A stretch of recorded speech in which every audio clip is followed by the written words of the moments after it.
Hello, everyone, and welcome back to another episode of the English Learning Podcast. I'm your host, Jason.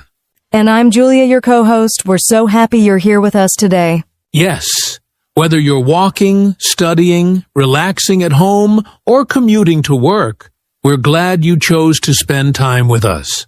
In today's episode, we're going to talk about something very important, not only for learning English, but also for life success, and that is self-discipline. That's right. Self-discipline helps you stay focused, work hard, and reach your goals, even when you don't feel motivated. And the good news is, you don't need to be perfect to be disciplined. You just need some small habits, daily routines, and the right mindset. Exactly. So, if you've ever said, I want to study English every day, but I always stop after 2 days, or I want to wake up early, but I always sleep late, this podcast is for you. We'll keep the conversation simple and easy to understand, so don't worry if your English is not perfect. Just listen, enjoy, and learn with us. Let's get started. First, let's talk about what self-discipline really means and why it matters so much. So, Julia, let's begin with the big question. What is self-discipline? Great question, Jason. Self-discipline means doing what you need to do, even when you don't feel like doing it.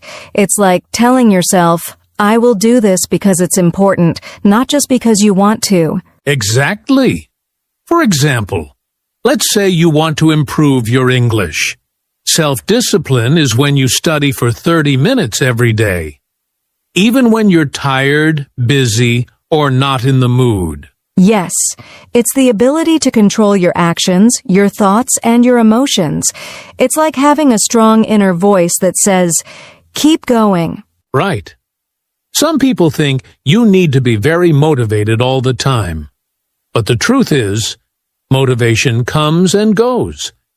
Self-discipline is what keeps you moving forward when motivation disappears. That's true.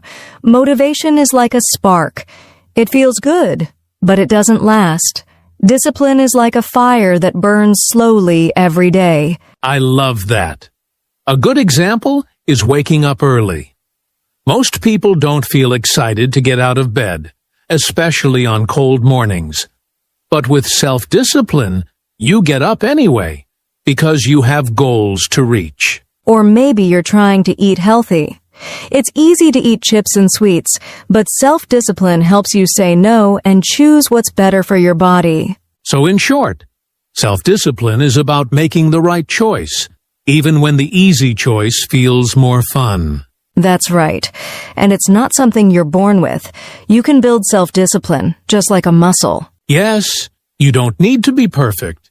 You just need to practice small things every day, and slowly, your self-discipline will grow stronger. And trust me, the more discipline you have, the more success you will see in your life, at work, in school, and even in learning English. Well said, Julia.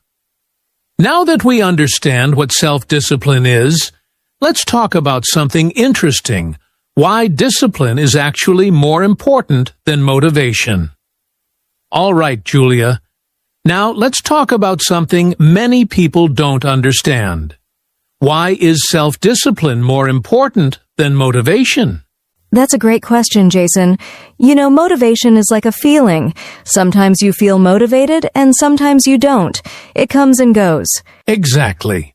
One day, you feel super excited to study English. The next day, you feel lazy or tired. That's normal. But if you only study when you feel motivated, you won't study very often. Right. That's where self-discipline helps. It says, I'll do it anyway, even if I don't feel like it. Let me give a quick example. Imagine a student named Ali. On Monday, he feels excited and studies English for 2 hours. But on Tuesday, he's not in the mood, so he skips it. Then on Wednesday, he forgets. Soon, he's not learning at all. Yes, but if Ali has self-discipline, he'll study a little every day, even just 20 minutes. That's better than only studying when he feels good. Because real progress comes from being consistent, not just from being excited for one day. Exactly. And here's something important. Successful people are not always more motivated. They are more disciplined. That's the real secret. Yes, athletes, writers, business people, they don't wait for the perfect mood. They show up, they do the work, and that's why they succeed. And for our English learners listening today, you don't need to feel excited all the time. Just stay steady. Study a little each day. Practice even when it feels hard. And you'll be amazed at how far you go. It's not about speed. It's about never giving up. That's right, Jason. Self-discipline builds strong habits, and strong habits build success. Well said, Julia. Speaking of habits, in the next part, we're going to share some daily habits that can help you build self-discipline in your life. So now that we know why self-discipline is more important than motivation, let's talk about something very practical. Daily habits. Yes, habits are small things we do every day. And the good news is, good habits can help you become more disciplined without using too much energy or willpower. Exactly. When something becomes a habit, you don't have to think too hard about it. You just do it automatically. Let's share some simple habits that anyone can start. I'll go first. One of my favorite habits is making my bed every morning. It sounds small, but it gives me a good start to the day. It makes me feel organized and ready to focus. That's a great one, Julia. For me, I like writing a short to-do list every morning. Just 3 or 4 things I want to complete. It helps me stay focused and feel in control of my day. Yes. And here are a few more helpful habits. Waking up at the same time every day, putting your phone away when you're working or studying, taking short breaks to rest your mind, drinking water in the morning to stay healthy. Those are great tips. I also think it's powerful to set a fixed time for studying English. Maybe 20 minutes right after breakfast or before going to sleep. Yes, if you connect a new habit with an old one, it becomes easier to remember. For example, after I drink tea, I will listen to an English podcast. That's called habit stacking. It's simple, but effective. And over time, your brain learns this new pattern. Another important thing. Don't try to change everything in one day. Just pick one small habit and do it every day. Start small and build slowly. Exactly. Even if it's just 10 minutes of English practice or reading 1 page of a book, that's how discipline grows. Little by little. So to all our listeners, we want to say this. Choose one good habit this week. Practice it every day. That's how you start building your self-discipline. And now, let's talk about how planning and setting goals can also help you stay disciplined. Ready, Julia? Absolutely. Let's dive into that next. All right, Julia. Now let's talk about something really important, goals and planning. How do they help with self-discipline? Great question, Jason.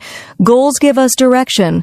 They show us where we want to go. And planning shows us how to get there. Exactly. If you don't have a goal, it's like walking without a map.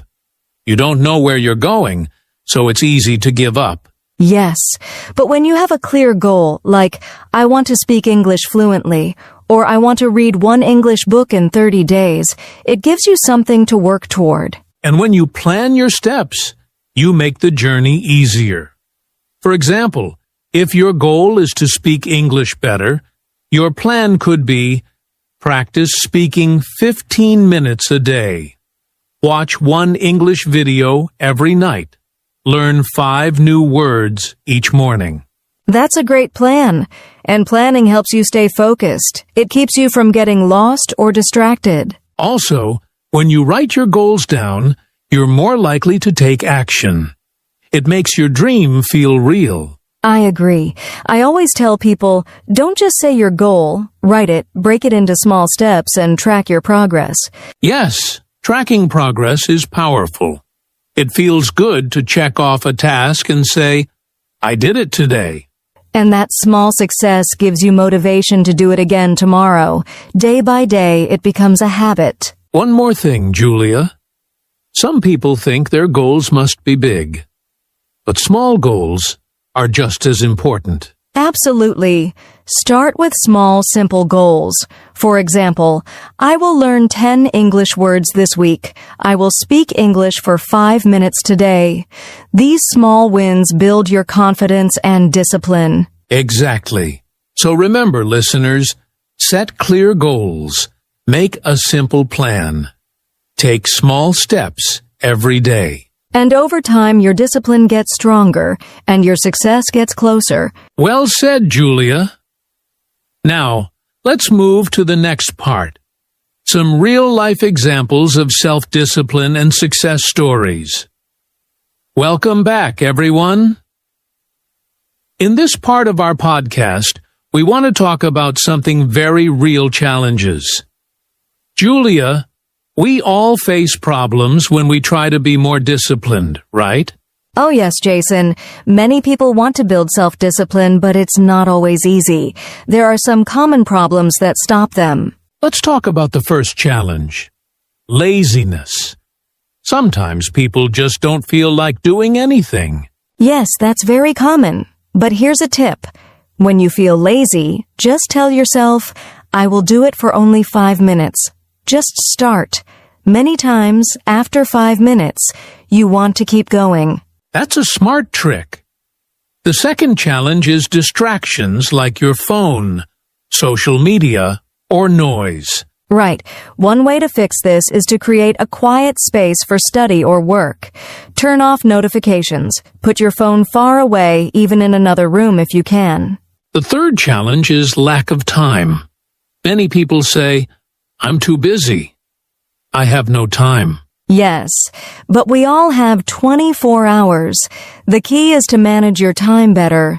Even 10 to 15 minutes a day can make a big difference over time. Absolutely. It's not about having time, it's about making time for what's important. Another challenge is giving up too early. Some people try for a few days, then stop because they don't see fast results. Yes, but success takes time. You have to be patient. Discipline is like a muscle. You must train it every day. Exactly. And if you make a mistake, it's okay. Don't be too hard on yourself. Just start again the next day. That's a great point, Julia. Being kind to yourself is also part of building discipline. So, to our listeners, start small. Avoid distractions. Don't give up too soon, and remember, progress takes time. Yes, and now that we've talked about the challenges, let's move to the final part. Some simple action steps you can take today to build self-discipline. All right, everyone, since this is the English Learning Podcast, let's now talk about how self-discipline can help you learn English faster and better. Yes, Jason. Learning English is not just about watching one video or reading one book. It's about showing up every day, even when you're tired or busy. Exactly. Discipline means studying when you don't feel like it, listening to podcasts during your walk, practicing speaking for 10 minutes, even if you're alone. That's right. I know some learners who watch English videos daily, repeat what they hear, and write new words every day. They're not the smartest or fastest. They're just consistent. And that's the secret. You don't need to study for hours. Just 15 to 20 minutes every day adds up over time. It becomes a habit, and then a lifestyle. Also, don't wait for the perfect time. The perfect time is now. If you wait for motivation, you might wait forever. Yes, so be disciplined. Make a small daily routine for learning English. Stick to it. And you will see big results in a few weeks or months. To our listeners, self-discipline is your best friend on the journey to fluency. So true. And in our final part, we'll give you some simple action steps to help you get started today. Wow, Julia. What a great conversation today. We covered so much. what self-discipline is, why it matters, daily habits, how to plan, and how it connects to learning English. Yes, Jason. I hope our listeners feel more confident now. Self-discipline is not something you're born with. It's something you build, step by step, day by day. Exactly.